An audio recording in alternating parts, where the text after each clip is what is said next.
guys. Okay, so thanks for tuning in again.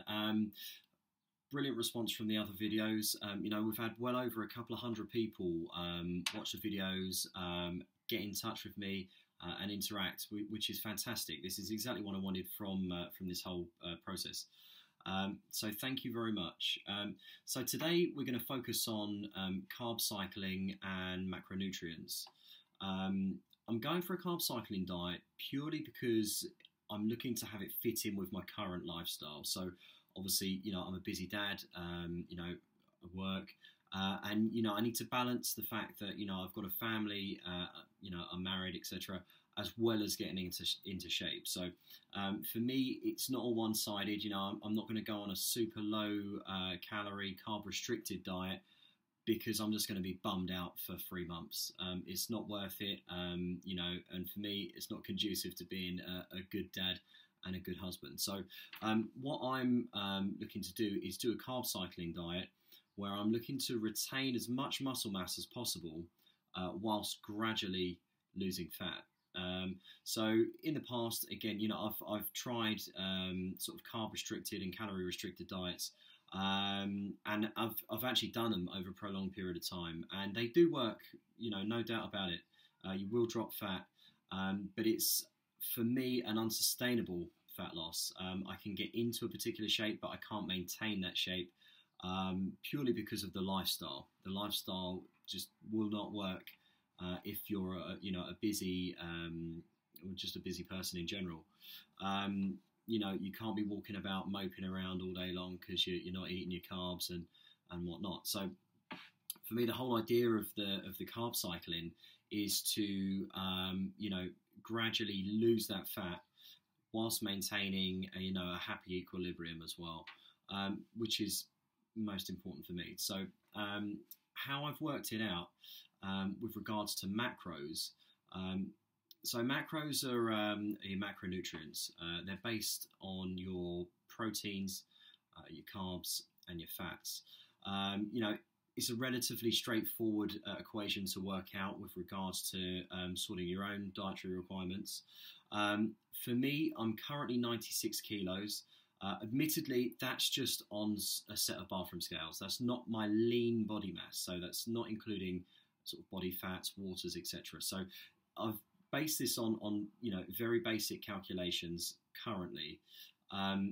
Next week, I'm going to have a bit more of an in-depth body fat sort of composition test, but that's for my own benefit. That's not really inclusive within this whole process. It's just for me to get an idea of where I'm at. Okay, so how I've worked out my protein needs, firstly, I've based it on 2.5 grams of protein per kilo of body weight. Okay, so from experience, that figure has worked for me. Plenty of research has proven that 2.5 grams per kilo is ideal for maintaining muscle mass whilst you're on a lower protein day/diet. So that's how I've worked my requirements out regarding proteins. So it's 2.5 grams per kilo. So I'm currently 96 kilos. That takes me to about 240 grams of protein a day. What I'm going to do with the next blog is actually break down my actual food. So what food sources I'm using to get these macronutrients. Today, all I'm going to work on is how I'm going to work out the diet and why we're doing the carb cycling. Okay, so it's going to be 240 grams of protein a day. My protein throughout the whole of the diet won't change. I'm going to be manipulating the carbohydrates and the fats. I'm not going to be manipulating the proteins. Keeping the protein high purely because that's the main component in the muscle repair, muscle recovery. I don't want to be bringing that down whilst I'm in a state of repair, as it were. What I'm going to do for my higher carb days is go up to 3 grams of carbs per kilo of body weight. So on my higher carb days, I'm going to be looking to be consuming around sort of 280-ish grams of carbs a day. Again, in my next blog, I'm going to be covering the sources in which I'm going to be grabbing these macronutrients. So a higher carb day, 3 grams per kilo. With regards to the fats, I'm going to be keeping the fats at a sort of a medium baseline, if you like. So I'm going to have a 48 gram a day of fat on my higher carb day. Reason being, I obviously need to sort of play with the levels. As I say, currently, I'm just basing this on, sort of basic principles. We're not going massively scientific with this. And if it doesn't work, we can tweak it. I'm actually going away in 3 months' time. I'm going away in August. So what I'm looking to do is start with everything relatively high. I don't want to restrict myself from the very beginning because it will give me nothing to work with later on in the diet. So everything is quite high currently. I can toy around with stuff, if I'm hitting a plateau or if I'm not hitting my target. So on the high carb day, 3 grams per kilo of carbs, and I'm keeping it at 48 grams of fats during the day. With regards to working the fats out, on the high carb day, it's 0.5 grams of fat per kilo of body weight. What I'm going to do with with regards to this video, I'm actually going to publish my diet, so it's all written down, and it's fairly straightforward for you guys to follow. So the next step of the process is a medium carb day. So medium carb day, I'm going to be working on 1.5 grams of carbs per kilo of body weight. Slowly tapering the carbs down, just to see where we're at. Again, the volumes are relatively high at the beginning, just to give me a chance to work over a period of time. As I said, I've got the 3 months to work with. Best to start higher and then gradually cut things down. On the medium carb day, we're keeping the fats quite high still. So we're working with the 48 grams of fat throughout the day. Same scenario, so 0.5 grams of fat per kilo throughout the day. So yeah, so that's on a medium carb day. On the low carb day, we're actually having no carbs at all. So we're having no carbs from sources, such as your sweet potatoes, your rice, your pasta, etc. We are having carbs on that day, but they're from fibrous carbs. So they'll be coming from your greens, your broccoli, your green beans, etc. They're not of a complex carb, so they're not coming from your rices, your potatoes, etc. And on the lowest of carb days, we're going to bump the fats up. So we're going to take the fats up to sort of 96 grams of fat per day. So the fats, we're going to be grabbing it from, fish oils, flaxseed oil, coconut oil. And we're going to be, taking that as a dietary requirement. We want to sort of play around with your hormone levels slightly with regards to the fats. So again, I'll have a proper breakdown of what I'm using with regards to food, etc., in a written, published article of the diet, if you like. The next video will be on the actual food preparation, so you can actually see what I'm cooking, how I'm cooking it, and we'll break it down that way. Rather than me just sort of waffle on with regards to actual food sources and how we're going to be taking them, etc., it's not worth it for today. So really the whole point of this exercise is to try and get as lean as possible with as little effect on your family life, as possible. So, as I say, we're going away in 3 months' time. We've got 12 weeks to work with. On the 10-week point, I'm actually going to start implementing some cardio. Nothing heavy, just some treadmill work, just some incline treadmill work. And we'll start doing, some prowler work, start doing some sort of, metabolic conditioning, but we'll work on that closer to the time.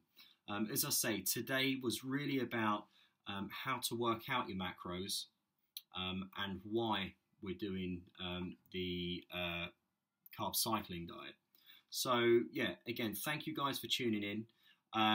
If there's any questions, please feel free to fire them over. Again, if you could possibly like and share the videos with your friends and your family, whoever you feel might be interested in it, then fantastic. If you're interested, subscribe to the channel, and we'll get some more videos up and hopefully keep people motivated. So thanks very much for your time, and catch you on the next show. Okay, so with regards to the carb cycling split, how I'm going to work it with regards to my actual training days. So I'm going to have my higher carb day on Monday. Reason being, I'm doing back and biceps on Monday. Back obviously requires a lot of energy. You're tending to push around heavier weights on that day. So it makes sense to have your high carb day on a heavy movement day. So for me, my high carb day is on my back and biceps day. On a Tuesday, I'll do chest and triceps. For me, it's obviously less of a day, if you like, with regards to poundage. So I'm going to be moving slightly less weight around. It's not going to be as intense as the back day. So it's going to be a medium carb day for me on the Tuesday. On Wednesday, I have a day off. It's a day to sort of rest and recuperate, spend some quality time with the kids and my wife. And so that day would require less carbs. I'm not pushing around, weights at all on this day. I'm almost going to be operating in a bit of a meditative state. There's going to be no reason for me to have a massively high carb day. It's counterproductive to the whole process. So it's going to be my no carb day will be on the Wednesday. On Thursday, Thursday is going to be a medium carb day. On Thursdays, I tend to do shoulders and traps. So again, a relatively small body part in the grand scheme of things. Doesn't require masses of energy output. So I'm going to have a medium carb day on my